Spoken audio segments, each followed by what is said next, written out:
Welcome back, this is Cerealsnax, and today I'm kind of going to talk about crafting in Guild Wars 2, and this first, at least the beginning of this video, is going to be more about an overview of crafting and gathering and that sort of thing. I'm actually here to gather a copper ore, and so one thing that I want to point out, and this is kind of the overview of crafting, so I think one thing that's very important in Guild Wars 2 is that everybody should gather. And by that I mean you should mine these copper ores, and the wood, and the carrots, and whatever you can find that you can gather, you should gather. And really all that you do is that you have to buy mining picks, logging axes, forging sickle. Buy all three of them. I don't currently have all three, but you want to buy all three. And you want to harvest everything you can find. If you don't want to harvest everything that you find, you at least want to harvest the stuff that belongs to your crafting disciplines, because it gives you lots of experience. It also gives you raw materials that can be used for many different things. You can sell them and that sort of thing. I mean, it's very helpful to gather everything you can. One real nice thing about Guild Wars 2 as well is that you can actually see I got quite a bit of experience for doing that. Let's go find another one, maybe I can level up. Is that when you mine a copper ore, you don't have to fight with other people for that copper ore. So it's not like World of Warcraft where people would run up and try to fight for copper ore veins. You gather it and it's yours, and if there's 5 other people trying to gather it, they get it too. It's everybody gets it. It doesn't go away when you mine it. It only goes away for you for a certain amount of time. Okay, the next most important thing about crafting is that you don't want to just craft these basic crafting recipes to level up. The best way by far to level up is to do it through the discovery panel up here on the top left. And I'm going to go through all these in more detail later, but this is kind of an overview. Best thing to do, and I'll show you here, is to find new recipes. So let's craft some ingots. What you'll see, you don't get a ton of experience for just doing the basic crafting stuff. So I'm going to make a setting here. The best way to do it is to discover new recipes. So we'll put this in here, this red piece in here, and the hook. Now this looks like something. Craft the item to save the recipe. Now watch. Right now I'm about to hit level 15 on this. You get 100% of your experience on top of what you would normally get for crafting a recipe that you have not yet discovered. So it is the best way by far to level up through crafting. And boom, look, almost halfway through level 17 just making that. And I discovered a new recipe, which is, I'm not sure which one I just discovered, but I believe it was the garnet copper stud, which you can then equip. So this is just an example through jeweling. The other one thing you want to do is you want to really use the discovery panel to learn all your crafting recipes. The way the system is designed is that you only learn about 1/4 to 1/3 of all your recipes while leveling. So the best way to learn them all is to use discovery, because if you don't, you're going to end up using 3 to 4 times the amount of commodity goods, basically stuff that you've gathered like copper ingots, to actually level up. So the best thing you can do is to do this discovery. So you may ask, why craft, right? So that kind of as an overview, I want to give you some reasons why crafting is so good in Guild Wars 2. One of the reasons is that you get a lot of experience. So I just crafted one item and I got, one whole bubble, I guess you could call it, into level 9. So that's a great way to level up. The other way you can do is you're self-sufficient. You get items that of course you can use. I've got these rings now, multiple rings that I can equip. Jeweling's great because you can equip it in multiple slots on your character, but all the crafting disciplines have their advantages, of course. Of course, it's fun. The other thing it does is there's achievements in the game, so you can actually get a lot of your achievements complete through crafting. Your character will not be really fully complete unless you do at least 2 crafting disciplines. And actually, if you really want to be complete, the nice thing about the crafting skill thing is you can drop a crafting discipline and it keeps everything that you've learned so far. It costs you a little bit of a fee. I believe it's 10 copper per skill point to switch professions, but technically you could max out all 8 professions. You can make legendary items. Of course, you can profit from it. It allows you to the crafting station, once you get to your crafting station, I can show you right here, you can actually access your bank from it. My ears. It's good to see you. This guy's in my way. You can actually get to your bank, so you can work on crafting here.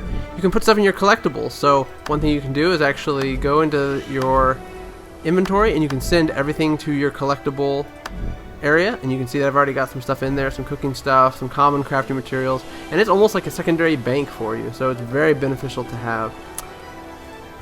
So the first thing you want to do with a new character is actually get those gathering tools I talked about earlier. The next thing you really want to do is kind of search around your home city. Maybe do 1 or 2 of the heart quests outside the city, and then come into the home city and do some exploring. You really want to find the Lion's Arch gate. This is the Ashura gate to the Lion's Arch. I found that the Lion Arch is really the best place to not only learn your disciplines, but to actually do all of your crafting. It's the easiest place to get to in terms of getting to all the newbie areas, and it also has, I believe, the best place to craft in the entire game. So you can see here, I'm going to run over there and I will show you. So this is the Lion's Arch area, very popular area. It's really the hub, in my opinion, of the entire game, and it's the hub of crafting in many ways as well. Now, I haven't discovered it with this character yet, but let's just run up here and I will show you what I'm talking about here. We'll go up to the crafting area. Now, the crafting area will be indicated on your map, so let me show you when we get there. You can look for icons and you can actually learn your crafting disciplines from the master crafters here. So let's run down over here. Alright, we're almost there. So you can actually see it on my mini map down here on the right. You have to know where to look and how to ask. And on this map, and it's probably easier to see on the little mini map actually down here. Let me go to the jeweling. You can see here, you can see there's a jeweling station displayed by the jewel. There's an armor smith, weaponsmith, oops, no, that's not it, tailoring, leatherworking, cooking, huntsman, artificing, weaponsmithing, and there should be an armor smithing over there as well. So let's just go over to the jeweler. And of course, then you have what I just showed you is the jeweling station, which I opened up and allows you to do your particular skill.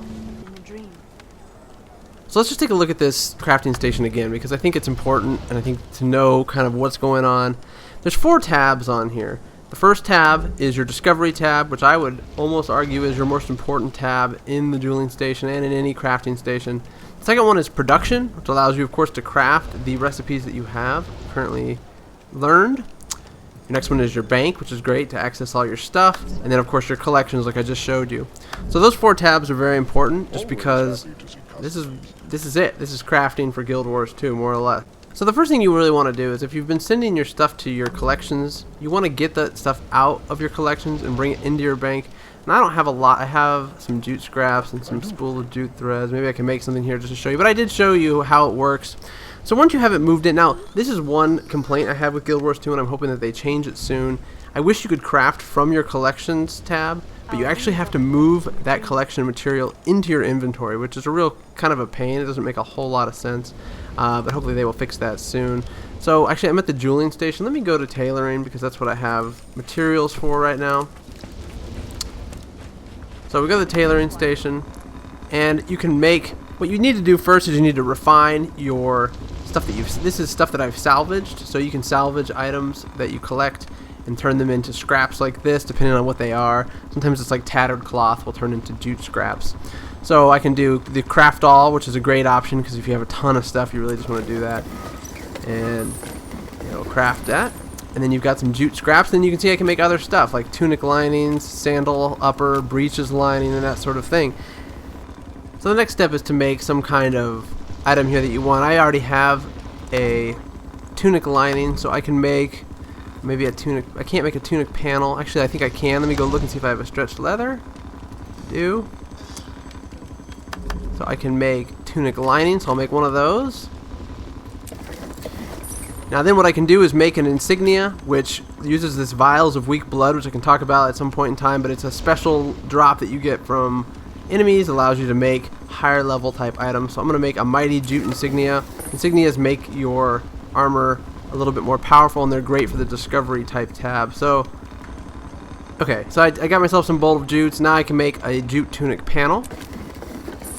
Now I go into the discovery pad, and you can see I'm not getting a ton of experience for doing this sort of thing, but if I put these 3 items in with the insignia, it allows me to make a special item which will give me a ton of experience, just like I showed you with the jewel crafting. Boom. Mighty embroidered coat.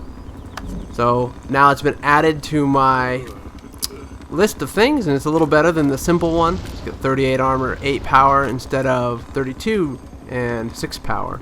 So that's really how crafting works from a real overview perspective. That's all there is to it. I just wanted to give you a quick overview, and I may come back and I may have a much more detailed look at crafting, but I think this is the basics, and I hope it helped. If you enjoyed, please like and subscribe, and I will catch you again soon.